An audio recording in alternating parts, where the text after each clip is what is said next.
Hello everyone. I hope आप सब अच्छे होंगे। और पहले मैं एक डिस्क्लेमर दे देती हूँ कि ये मेरे पर्सनल नोट्स हैं जिसमें हैंड राइटिंग से थोड़ा कॉम्प्रोमाइज़ करना पड़ेगा आपको।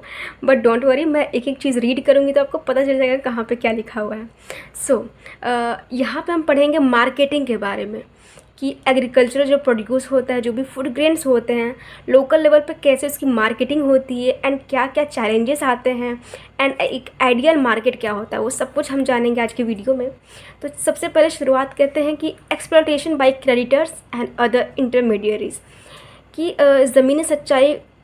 लाइक अगर इंडिपेंडेंस के बाद की बात करें तो जो फार्मर्स होते थे, स्पेशली स्मॉल फार्मर्स एंड जो मार्जिनल फार्मर्स होते थे, वो जो क्रेडिटर से पैसे लेते थे, लाइक लोन लेते थे अपने एग्रीकल्चरल प्रोड्यूस को बढ़ाने के लिए या फिर किसी एग्रीकल्चरल इंफ्रास्ट्रक्चर को लाने के लिए, सीड्स खरीदने के लिए। तो वहाँ पे क्या करते थे, जो क्रेडिटर्स होते थे या फिर मनी लेंडर्स होते थे, वो उनको एक्सप्लॉइट करते थे। कैसे कि सबसे पहले उनका जो उनको लोन देते थे। अगर किसी कारणवश उनका जो फसल है वो अच्छे से उपजाऊ नहीं हुआ या फिर ख़राब हो गया, तो लोन के बदले वो उनकी ज़मीनें हड़प लिया करते थे। एंड उसके साथ साथ अगर वो अपना नेक्स्ट प्रोड्यूस कर रहे हैं या फिर नेक्स्ट एग्रीकल्चर अगर फसल उनकी आ रही है तो उसमें से भी वो बहुत कम दाम में उनसे ख़रीदते थे, मतलब फसल। तो एक तरह से ये दो तरफा एक्सप्लॉयटेशन हो गया। एक तो पहले उनकी ज़मीन ले चुके हैं एंड द सेकेंड इज़ उनसे बहुत कम दामों में उनसे फसल भी खरीद रहे हैं। तो एक तरह से ये डबल एक्सप्लॉयटेशन होता था और जो गरीब होता था वो और गरीब होते जाता था। फार्मर्स होते थे वो डेब्ट ट्रैप में फंसते ही जाते थे और यहाँ पे सारा मुनाफा जो बड़े फार्मर्स हैं या फिर जो मनी लेंडर्स हैं उनको बहुत ज़्यादा फ़ायदा मिलता था। तो इसी एक्सप्लोटेशन को देखते हुए सरकार ने एपीएमसी का निर्माण किया, जिसमें होता है एग्रीकल्चरल प्रोड्यूस मार्केट कमेटी। एक ऐसी मार्केट जहाँ पे जितने भी फार्मर्स हैं उनसे उनका एग्रीकल्चरल प्रोड्यूस या फिर सारी फसलें एक ऐसे मार्केट में बस बेचा जाए जहाँ पे जो तीसरा लाइक मनी लेंडर्स या फिर जो भी तीसरा पार्टी है वो फार्मर्स को एक्सप्लॉइट नहीं कर सके और एक बहुत ही किफ़ायती दाम पे, एक बहुत ही अच्छे दाम पे गवर्नमेंट खुद फार्मर से वो सारी फसलें खरीदे। तो वो एक ऐसी एपीएमसी उस समय मार्केट बनी। तो सारे फार्मर्स जो बहुत खुश हो गए थे, उस समय बहुत खुशी का माहौल हो गया कि चलो अब जो भी एक्सप्लॉयटेशन हो रही है उनसे बचा जाएगा। तो चलिए जानते हैं कुछ एपीएमसी के बारे में। दैट इज़ एपीएमसी एक्ट के थ्रू बना था 2003। It is a marketing committee operates under state government in India. ये स्टेट गवर्नमेंट ही इसको रेगुलेट करती है। इसका एम है कि to safeguard farmers from exploitation by creditors and other intermediaries. Okay, later it became oligopoly market. वो कैसे, इसका थोड़ा हिस्टोरिकल बैकग्राउंड जान लें कि पहले क्या होता था कि जब इंडिपेंडेंस से पहले जो कॉटन की नीड होती थी, जो ब्रिटिशर्स अक्सर ना जितना भी कॉटन का जो प्रोडक्शन होता था उसको ब्रिटिशर रेगुलेट करते थे, क्योंकि यूरोप में कॉटन को बहुत पसंद किया जाता था। तो यहाँ पे बहुत ज़्यादा मात्रा में कॉटन उगाए जाते थे और जिनको पूरी तरीके से रेगुलेट ब्रिटिशर्स करते थे। इसके तहत हैदराबाद रेसिडेंसी ऑर्डर भी लाया गया था, जिसमें and Berar cotton and grain market act. एक तरह से ये एपीएमसी की तरह काम करता था, जहाँ पे ब्रिटिशर का एक अपना खुद का मार्केट हुआ करता था, जिसमें सारा कॉटन या फिर जितने भी फूड ग्रेन्स होते थे वहीं पे बहुत ही कम दामों में वो किसानों से खरीदते थे एंड उसको ट्रांसपोर्ट करते थे यूरोप में या फिर अपनी कंट्रीज़ में। 1928 royal commission recommendation, 1938 money bill introduce, जो एक तरह से मॉडल बिल भी कहते हैं। एक ब्रिटिशर्स का अपना यार्ड हुआ करता था, जहाँ पे एक तरह से इस मनी बिल के तहत ब्रिटिशर ने अपना एक यार्ड बनाया था, जहाँ पे सारे फार्मर्स आकर के अपने फूड ग्रेन्स को बेचेंगे या फिर अपने जो एग्रीकल्चरल प्रोडक्शन है उसको बहुत ही कम दामों पे यहाँ पे उनसे ख़रीदा जाता था। तो ये भी एक तरह से बहुत बड़े लेवल पे एक्सप्लॉयटेशन हो रहा था। अब बात करते हैं एपीएमसी आखिर ओलिगोपोली मार्केट कैसे बनता जा रहा है।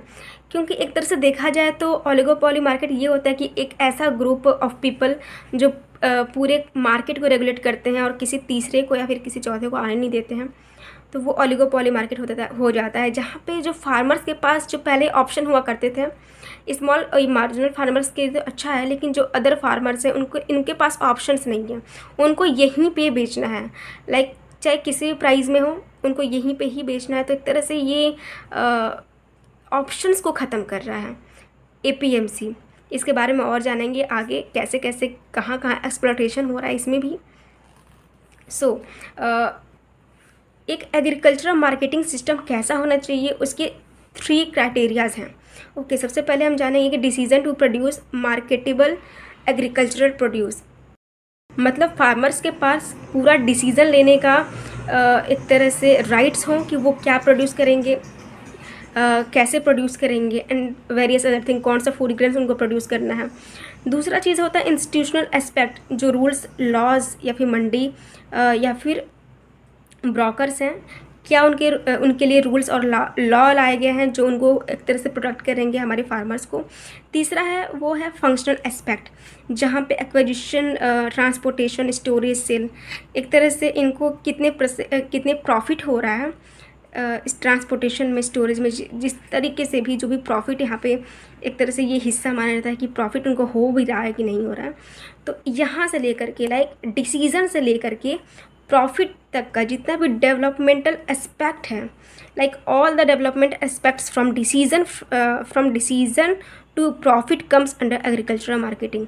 एग्रीकल्चरल मार्केटिंग का सिस्टम यही है कि फार्मर्स क्या क्या चीज़ें सोच रहा है प्रोड्यूस करने का, प्लस उसके बीच में जितनी भी चीज़ें हो रही हैं एंड उसको कितना प्रॉफिट हो रहा है, इन सब को एक तरह से मार्केटिंग सिस्टम कहते हैं। तो एक नेक्स्ट जानते हैं कि silent feature of a efficient agricultural marketing system. एक मार्केटिंग सिस्टम का एक तरह से एफिशिएंट फीचर्स क्या क्या होने चाहिए, ये कुछ पॉइंट्स हम जानेंगे।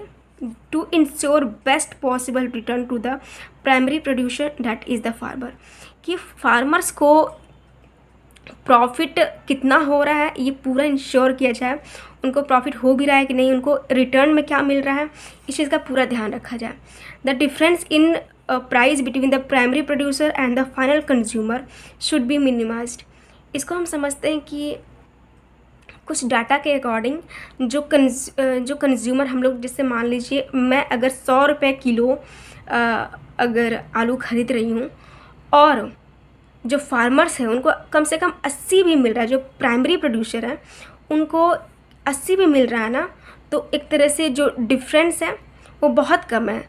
लेकिन ज़मीनी सच्चाई ये है कि आज के समय में अगर कंज्यूमर 100 रुपये का भी अगर चीज़ें खरीद रहा है तो फार्मर्स तक सिर्फ 15 से 20 रुपये ही पहुंचते हैं। तो एक तरह से बहुत ह्यूज गैप है, कम से कम 80 रुपये का गैप हो रहा है बीच में, जो मीडिएटर्स जो होते हैं वो खा जा रहे हैं। तो एक तरह से the difference in price between the primary producer and the final consumer should be minimise. जितना कम से कम रहेगा उतना फार्मर्स के लिए अच्छा होगा।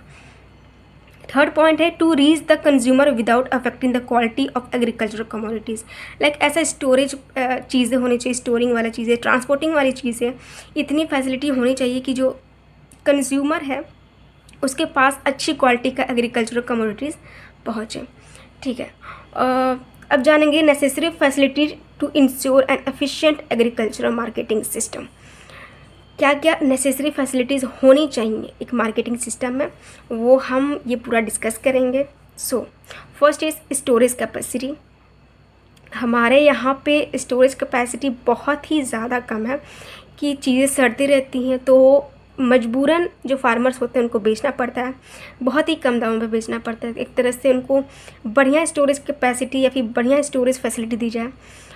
Second is holding capacity. Holding capacity मतलब कितने देर तक फसल रखी जा सके, एक तरह से वो स्टोरेज, या फिर एक तरह से कह सकते हैं इसमें क्या देखने को मिलता है कि डिस्ट्रेस सेल होता है, कि जैसे अगर धीरे धीरे क्वालिटी ख़राब होने लगती है तो फार्मर्स परेशान होकर के जल्दी कहीं फसल ख़राब ना हो जाए, कहीं ये जो भी सब्जियां हैं ख़राब ना हो जाए, वो कम दामों पे बेचना शुरू कर देता है, तो उसको डिस्ट्रेस सेल कहते हैं, जो कि काफ़ी कम दामों पे बेचने लगता है। थर्ड है इंफॉर्मेशन ऑफ प्राइस। यहाँ पे इंडिया में क्या है, लिटरेसी बहुत ज़्यादा है, तो वहाँ पे अवेयरनेस नहीं है प्राइस के बारे में कि जो प्राइस हम दे रहे हैं वो कितना किफ़ायती है या फिर हमको प्रॉफिट दे भी रहा है कि नहीं। अगर उनको आज के समय में नहीं कह सकते हैं कि पूरा कंप्लीट लाइक इलिटरेसी है या फिर लोगों को समझ नहीं है या फिर ज्ञान नहीं है। आज के समय पे थोड़ा चीज़ें, माहौल पहले से बहुत बेहतर हो गया, लेकिन चीज़ें टाइम पे नहीं हो, इन्फॉर्मेशन अगर टाइम पे नहीं मिलती है तो वहाँ पे भी प्रॉफिट बहुत कम होता है। Third is transportation. अगर देखा जाए तो एडिक्वेट होना चाहिए एंड चीपर होना चाहिए। सबसे पहली बात तो हमारे यहाँ ट्रांसपोर्टेशन बहुत ज़्यादा इनफ नहीं है एंड लोकल लेवल पे बहुत ही कम ट्रांसपोर्टेशन, और जो स्मॉल फार्मर्स होते हैं उनके पास खुद ही इतने कम प्रोड्यूस होते हैं कि ना तो वो साइकिल पे ले जा सकते हैं और ना ही वो ट्रक मंगा सकते हैं। तो वो क्या काम करते हैं, जो बनिया लोग होते हैं या फिर जो बिचौलिए होते हैं वो वहाँ पे पहुँचते हैं उनके पास और उनको एक तरह से इमोशनली ब्लैकमेल करते हैं कि आप अगर जाएंगे, देखिए आपको घर बैठे ही पैसे दे दिया जा रहा है, इससे ज़्यादा आपको क्या चाहिए, आपके प्रोड्यूस को हम बेचेंगे जाकर के मार्केट में, वहाँ पे आप जाएंगे तो आपसे कमीशन लिया जाएगा एंड बहुत सारी चीज़ें उनको इमोशनली एक तरह से ब्लैकमेल करके उनसे कम दामों पे चीज़ें खरीद ली जाती हैं। तो एक तरह से जो ट्रांसपोर्टेशन है वो इतना एडुकेट नहीं है एंड चीप नहीं है। लाइक कम दामों में जो भी अगर हम देखें पेट्रोल का दाम जो होता है कितना ज़्यादा हाई है, जितने का हमारा एग्रीकल्चर प्रोड्यूस नहीं है उतना तो हमारा जितना पैसे है वो पेट्रोलिंग में चला जा रहा है। तो ये भी एक बहुत बड़ा समस्या है फार्मर्स के लिए। फिफ्थ पॉइंट है कि no middleman as per research. Middleman नहीं होना चाहिए एक तरह से। रिसर्च के अनुसार साउथ एंड हिल रीजन में 5 मेडिएटर्स होते हैं, ठीक है। एंड प्लेन एरियाज़ में जैसे हमारी एरिया नॉर्दर्न प्लेन होगी, जैसे पंजाब, हरियाणा, यूपी, एमपी, बिहार जो भी स्टेट्स हैं वहाँ पे 6 मेडिएटर्स होते हैं। तो फार्मर्स और जो फाइनल कंज्यूमर हैं उनके बीच में 5-6 अगर मेडिएटर्स रहेंगे तो आप समझ सकते हैं कितना ह्यूज गैप होगा प्राइस का, बीच में कितने प्राइस का घपला होता होगा और एक फार्मर्स को क्या ही मिलता होगा लास्ट में, है ना। तो ये भी एक बहुत बड़ा समस्या है। 6 पॉइंट इज़ मंडीज़ और मार्केट प्लेस। देखिए हमारे यहाँ की जो बहुत ही खस्ता हालत है इस मामले में, तो हमारे यहाँ मंडीज़ ऐसे कहते तो हैं लेकिन बहुत ही ज़्यादा कम है, एडिक्वेट बिल्कुल भी नहीं है एंड इसका रेगुलेशन तो और भी ज़्यादा बेकार है।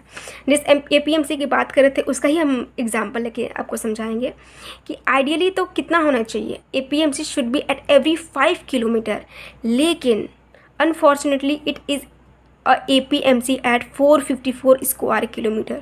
जो ऐसे आइडियली देखा जाए तो हर 5 किलोमीटर पे एक APMC होना चाहिए जहाँ पे फार्मर्स जा कर के अपने प्रोड्यूस को बेच सके, है ना। लेकिन एक्चुअली में कितना डिस्टेंस है, 454 स्क्वायर किलोमीटर। तो वहाँ पे जो बिचौलिए होते हैं या फिर जो मेडिएटर्स होते हैं इस चीज़ का फ़ायदा उठाते हैं एंड जो आम फार्मर्स होते हैं वो इतना डिस्टेंस कैसे कवर करेंगे एक तरह से, और जो स्मॉल फार्मर्स होते हैं उनके लिए तो और भी ज़्यादा मुश्किल है। तो वहाँ पे जो एक्सप्लॉटेशन है वो बहुत ही आसान हो जाता है और ये इतना एक्सेसिबल नहीं है मंडीज या फिर मार्केट प्लेस स्मॉल फार्मर्स के लिए। तो ये एक बहुत बड़ी समस्या है। तो ये 6 पॉइंट्स एक फैसिलिटी होनी चाहिए कि सबसे पहले स्टोरेज उनके पास अच्छी होनी चाहिए, होल्डिंग कैपेसिटी भी अच्छी होनी चाहिए, इन्फॉर्मेशन ऑफ प्राइस भी होना चाहिए, ट्रांसपोर्टेशन अच्छी खासी होनी चाहिए, मिडिल मैन नहीं होना चाहिए एंड मंडीज़ और मार्केट प्लेस जो होता है वो एक्सेसिबल या फिर रेगुलेशन उसका अच्छी होनी चाहिए। लेकिन ये सब में हमारी जो हालत है बहुत ही ज़्यादा बेकार है, जिसकी वजह से हमारे फार्मर्स की जो स्थिति है वो दिन प्रतिदिन बहुत ही घटती जा रही है। APM से कुछ और बात अगर जान ले तो वहाँ पे सिर्फ डिस्टेंस का ही नहीं बल्कि जो उसमें जो भी ऑफिशियल्स होते हैं, जो भी ऑफिसर्स होते हैं या फिर जो भी इसमें काम करने वाले लोग होते हैं वो वहाँ पे फार्मर्स को कैसे एक्सप्लॉइट किया जाता है उसको भी कुछ देख लेते हैं। सबसे पहले तो जो भी उनके डोर पे घुसते ही फार्मर्स के उनसे कमीशन मांगे जाते हैं। जो भी कमीशन है मतलब एडिशनल पैसे उनसे मांगे जाते हैं कि आप यहाँ पे जमा कर रहे हैं। हालांकि ये सरकार सब कुछ करती है, सरकार के नॉलेज में नहीं होता है, लेकिन ये सब कुछ मना है कमीशन लेना उनसे, लेकिन फिर भी वहाँ पे कमीशन लिया जाता है।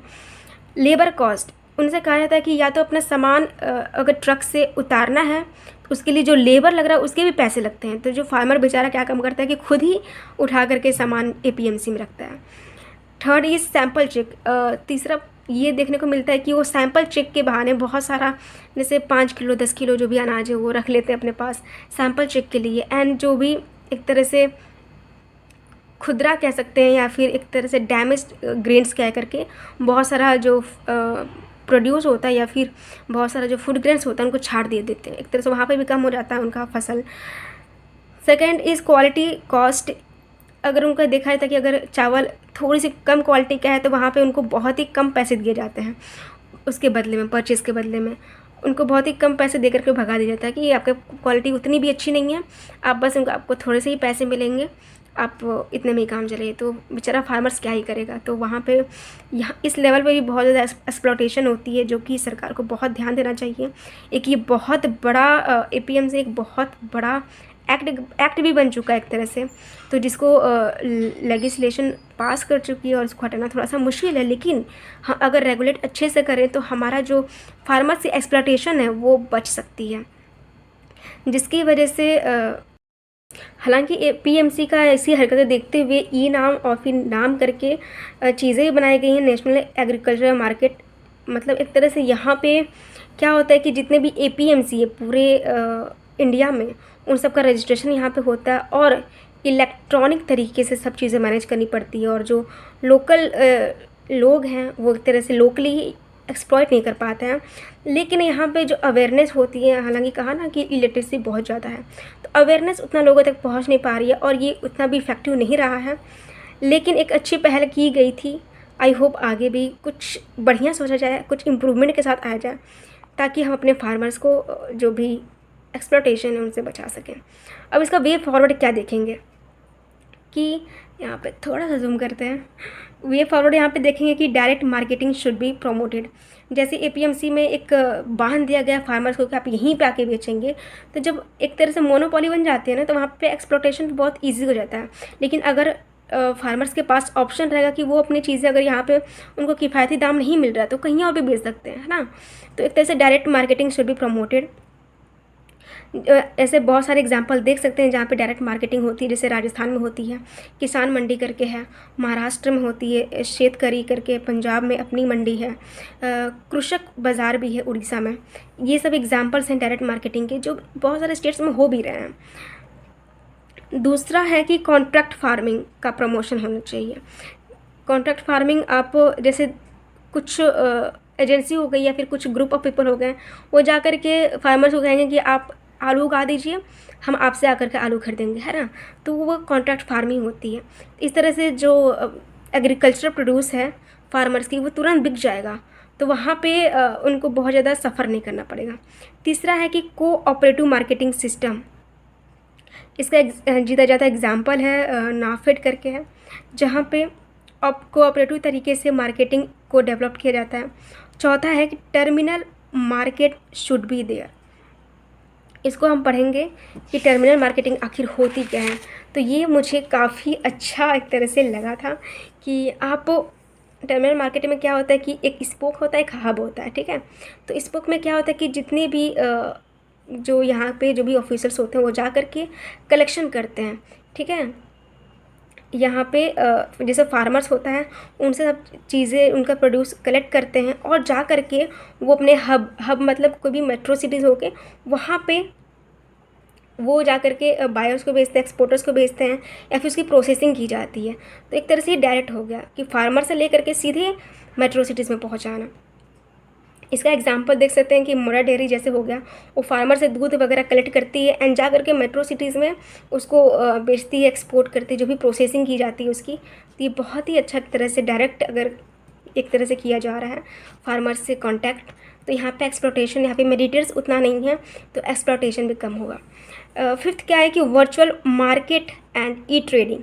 इसका बेनिफिट क्या होता है कि जब वर्चुअली तरीके से कोई भी चीज़ होता है ना, तो वहाँ पे आपके पास डेटा होता है कि अगर ठीक है यहाँ पे मेरी प्राइस अच्छी नहीं मिल रही है, तो देखते हैं किसी और जगह पे इस प्रोड्यूस की प्राइस कितनी है ना।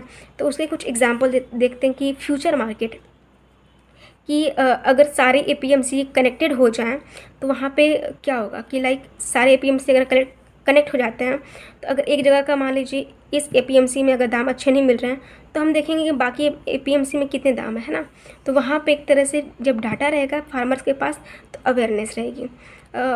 सेकंड इज स्पॉट मार्केटिंग और ई नाम, जिसका हमने जिक्र किया था कि आप पूरे रेट लिस्ट देख सकते हैं ये जो भी एपीएमसी के हैं, ठीक है। वेयर हाउस ई रिसिप्ट, ये भी बहुत इंटरेस्टिंग लगा मुझे कि यहाँ पे क्या होता है कि फार्मर्स क्या होता है ना अगर इसको मोटा मोटी समझें तो फार्मर्स अपने वेयर हाउस में जा कर के या फिर गोडाउन में जा कर के अपने प्रोड्यूस को देता है, वहाँ से ई रिसिप्ट ले लेता है, ठीक है।